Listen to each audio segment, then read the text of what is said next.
জটিল হয়েছে। কোনো যুদ্ধ করতে হয়নি, কোনো বন্দুক লাগে নাই, কোনো অস্ত্র লাগে নাই, খালি হাতে দামাল ছেলেরা, আবার বৃদ্ধ বনিতা, সাধারণ মানুষ এই জুলুমের বিরুদ্ধে ফুঁসে উঠেছে এবং তারা প্রত্যাখ্যাত হয়েছে, দেশ থেকে পালিয়ে গিয়েছে। বলেন ঠিক কি? সুতরাং এটা কেন হয়েছে, কি কারণ হয়েছে? এটা প্রথম বিষয় আল্লাহর মেহেরবানি, এটা আল্লাহর ওয়াদা যে কোন মানুষ যখন জুলুম করবে, অন্যায় করবে, তখন তাদেরকে এই ময়দান থেকে তাদেরকে তাড়িয়ে দেওয়া হবে। রাতের অন্ধকারে হজে গিয়ে, উমরা গিয়ে এদেশের মানুষ আবেদন করেছিল।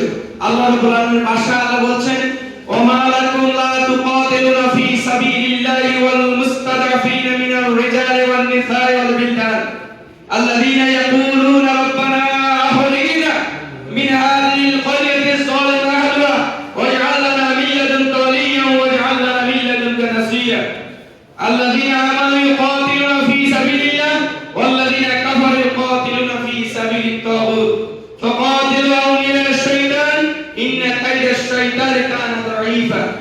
কি কথা ঠিক কিনা বলেন? সেখানে আবেদন হয়েছে, নির্যাতিত মানুষ, শিশু, নারী বিধবা আল্লাহর কাছে ফরিয়াদ করছে, সেই ফরিয়াদ আল্লাহ কি করেছেন? কবুল করেছেন। যেখানে গিয়েছেন চোখে পানি ছেড়ে দিয়েছেন, মজদুমের আর কিছুই ছিল না। আজকে শিক্ষক সম্মেলনে, শিক্ষক প্রশিক্ষণে আমরা কথা বলছি। এখানে আমাদের উদ্দেশ্য কি, লক্ষ্য কি, এই সমস্ত বিস্তারিত আলোচনা হয়েছে। আমি আপনাদেরকে ভিন্ন আঙ্গিকে কথা